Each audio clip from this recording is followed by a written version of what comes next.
My name is Lila, and I'll always remember the moment my life unraveled on a rain-drenched sidewalk outside SeaTac Airport. I stood there, gripping a suitcase filled with hopes of azure seas and a revived marriage, watching my husband, Nathan, drive off with his new partner, Claire. "We're taking her to Bora Bora instead," he'd said. His tone as icy as the Seattle rain seeping through my sundress. His mother, Evelyn, grinned from the front seat, her silk scarf waving like a banner of triumph. They thought they'd left me shattered. But what they didn't realize was that I'd already transformed their tropical escape into a chilling ordeal in Nunavut, Canada. I'd spent months crafting that Bora Bora getaway, every detail a testament to a marriage I believed I could salvage. Imagine overwater villas with transparent floors, vibrant fish gliding below, and intimate dinners beneath a starry sky. I'd scrimped and saved, stashing every bonus from my marketing job and every late-night freelance project until my savings account groaned and my credit card pleaded for relief. It was worth it, I told myself, picturing Nathan's eyes lighting up with the joy we'd lost over time. I was so foolish. For 8 years, I'd bent over backward to be the wife Nathan and Evelyn approved of. I was a small-town Oregon girl raised by my single mother, who taught me to sew my own outfits and chase big dreams. I'd once aspired to be a fashion designer, sketching vibrant coats and dresses that made people feel vibrant. But when I met Nathan, a rising attorney with a smile that could win over the heavens, I shelved those ambitions. He was my anchor, my future. I dyed my auburn hair blonde because Evelyn called it more elegant. I learned to prepare her family's pot roast, despite being vegetarian since my teens. At every Thanksgiving, I'd smile through her critiques. "The mashed potatoes are a bit grainy, dear," and nod when Nathan called my agency job charming but not ambitious enough for his path.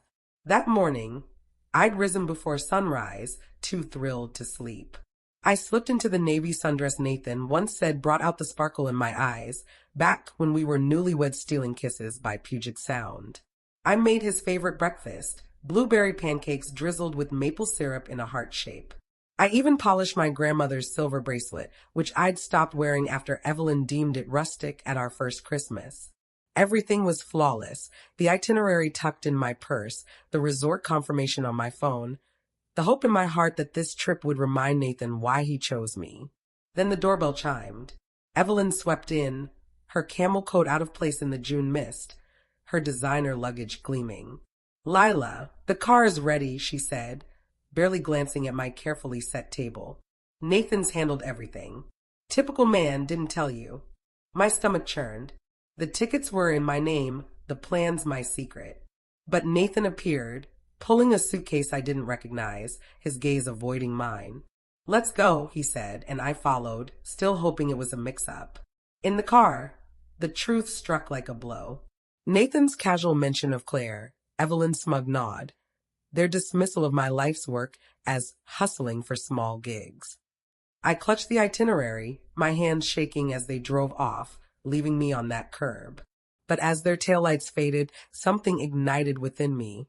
Not just pain, but rebellion. I wasn't just the wife they cast aside. I was Lila, the woman who once redirected a CEO's retreat from Fiji to Iceland overnight. And I was about to show them who they'd underestimated. The airport's hum faded as I stood still, my suitcase a heavy burden beside me. Nathan's words echoed, "We're taking Claire instead. She needs a break from her dead-end job."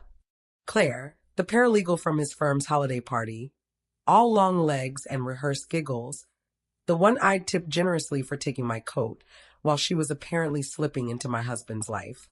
Evelyn's words cut deeper. "Nathan needs someone who aligns with his goals, dear." Her sunglasses gleamed as she adjusted them, as if delivering a judgment she'd made years ago. I should have seen it coming. The clues were there, like puzzle pieces I'd ignored. Nathan's late nights, his cologne tinged with jasmine I didn't use, the silk scarf in his car he dismissed as a client's. The way his hand no longer sought mine in the dark. I told my sister it was just stress. Nathan's big promotion, the firm's demands. "Lila, you've been making excuses for him forever," she'd said, her voice gentle but piercing over the phone. I'd brushed her off, convinced she didn't get the life I was building. But standing there, abandoned, it all became clear. For years, I'd let Evelyn mold me. She'd rearrange my thrift store furniture while I was at work, calling my eclectic finds cluttered. At dinner parties, she'd seat me with the kids to make room for important guests like the senator's daughter, who turned out to be Claire, fresh from a fabricated Paris trip. Nathan had encouraged it, nudging me toward a less demanding job at a friend's agency, away from the global events I loved orchestrating. My career's enough for both of us, he'd said, and I believed him, shrinking my world to fit his. Now the pain seared, but something else stirred beneath it. Anger, fierce and vital. I thought of the Bora Bora itinerary, the one I'd poured my soul into, the private beach dinner, the photographer I'd booked to capture Nathan's smile, which I hadn't seen in months. I'd maxed out my credit card, taken extra shifts, all for a man who'd traded me for someone Evelyn deemed worthy. Then it struck me. I didn't have to let them win. I pulled out my phone, my hand steady despite the ache in my chest. I called Veronica, my old travel agency contact, a woman who'd seen me work miracles for VIP clients. Veronica, it's Lila, I said, my voice calm and professional. I need to activate Plan B for the Nathan Reynolds group. She didn't pause. The Nunavut Eco Lodge? I confirmed, picturing the remote Arctic outpost I'd found after seeing Claire's text on Nathan's phone last week about their flight. Nunavut, with its biting winds and industrial sprawl, was no Bora Bora. It was ideal. They wanted an authentic wilderness experience, I said, my tone sharp. No cell service, limited Wi-Fi, non-refundable, with the special welcome package, local cuisine, traditional attire. Veronica confirmed the details. A former research station turned sparse lodge, downwind from a waste processing plant. Nathan, Evelyn, and Claire would expect infinity pools and martinis. Instead, they'd get woolen coveralls and fermented fish. I smiled, a flicker of satisfaction warming me. Nathan had signed the revised itinerary without reading it, as usual. His signature locked them into this icy trap, and I was just beginning. At a SeaTac coffee shop, I opened my laptop, my fingers moving with a purpose I hadn't felt in years. The pain still pulsed, but it was fuel now, driving me forward. Veronica's email confirmed everything. Nathan, Evelyn, and Claire's flight would reroute to Kuujjuaq, Nunavut, after a Toronto layover. Their luggage would be delayed 48 hours, forcing them into the lodge's heavy wool uniforms. The digital detox meant no Wi-Fi, no Instagram posts of their flawless lives. I'd even arranged a cultural immersion tour of the nearby waste plant, a highlight of their 10-day stay. Every detail was ironclad, non-refundable, and perfectly legal. Memories surged back, each one sharpening my resolve. I recalled my first Christmas with Evelyn, when she'd sneered at my grandmother's silver bracelet, calling it provincial and suggesting I borrow her mother's Tiffany jewelry to blend in. I tucked the bracelet away, along with my sketchbook of designs I'd stopped sharing after Nathan called them a cute hobby. I'd once managed global events, handling million-dollar budgets, but Nathan had persuaded me to take a local job to support his career. Support? What a lie. He'd wanted me small, controllable, a backdrop to his ambition. I opened my purse and slipped on my grandmother's bracelet, its weight anchoring me, a reminder of the girl who'd sewn her own prom dress and dreamed of runways. That girl wasn't gone. She'd just been buried. I logged into our joint bank account and transferred my savings, every cent I'd earned, which Nathan had dismissed as our emergency fund, without ever contributing. Then I searched for apartments in Tacoma, somewhere affordable, far from Evelyn's pretentious neighborhood. A studio appeared, cozy but bright, with a balcony overlooking the Sound. I applied, my heart racing with possibility. Another memory struck. Last Thanksgiving, when Evelyn had relegated me to the kids' table to make room for Claire, then a senator's daughter, fresh from Paris. It was a lie, I realized. Claire had been working coat check at Nathan's firm weeks earlier, her Paris story a fabrication to impress Evelyn. They'd been phasing me out for months, placing Claire beside Nathan at every event, her name etched in Evelyn's precise seating charts. The betrayal stung, but it also clarified everything. They'd underestimated me, assuming I'd collapse. Instead, I was rebuilding. I drafted an email to myself from the Bora Bora resort, citing an overbooking and a complimentary upgrade to the Nunavut Lodge. I'd forward it to Nathan once they landed, along with the terms he'd signed. As I saved it, a text from Nathan arrived, boarding now. Lawyer will call about divorce tomorrow. Leave keys under mat. No apology, just cold efficiency. I replied, enjoy your trip. I hope it's everything you deserve. The words felt like a vow. 12 hours later, my phone pinged with a tracking app notification. Nathan, Evelyn, and Claire's flight had landed in Toronto. Their layover before the final leg to Kuujjuaq. I pictured them in the terminal.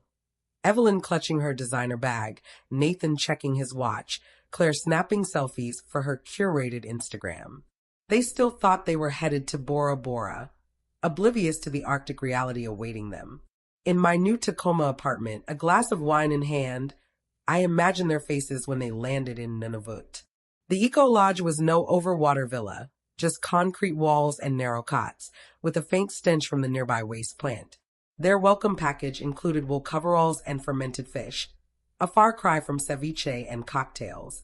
I'd paid extra for the Arctic survival experience, complete with a tour of the industrial site and a night in a wind-battered tent. Their phones would be useless, the digital detox silencing their perfect personas. By evening, another notification. They'd boarded the flight to Kuujjuaq. I opened Instagram, where Claire had posted a blurry Toronto terminal photo captioned, ready for paradise. Hashtag Bora Bora bound. I smiled, sipping my wine. In hours, they'd land, confused but not yet panicked. The real shock would hit at the lodge, when they saw the cots and smelled the air. I forwarded the fake resort email to Nathan, my tone neutral. Apologies for the mix-up. Enjoy your upgraded wilderness experience. Terms are non-refundable. His signature was on every document, a trap he'd walked into blindly. In my apartment, I unpacked a box of clothes from the house, Nathan's tailored shirts, Evelyn's suggested dresses, none of them me. I lit a candle and burned a silk blouse Evelyn had given me, its beige perfection curling into ash. It felt liberating, like shedding an old skin. My sketchbook sat on the table, filled with designs I'd abandoned. I flipped to a jacket I'd drawn years ago, bold with asymmetrical lines. It was good, better than good. I snapped a photo and sent it to my sister. Thoughts? Her reply was instant, it's you. Make it happen. My phone buzzed again, a frantic text from Nathan. Flight diverted to Kuujjuaq. What's this Nunavut nonsense? Fix this, Lila. I laughed, the sound surprisingly light. Check your email, I replied. You signed for it. Enjoy the adventure. Minutes later, a voicemail from Evelyn, her voice sharp. Lila, this is outrageous. Nathan's father knows people at the State Department. You'll regret this. I deleted it, unfazed. Their threats were hollow, their hold over me gone. Claire's next Instagram story confirmed they'd landed.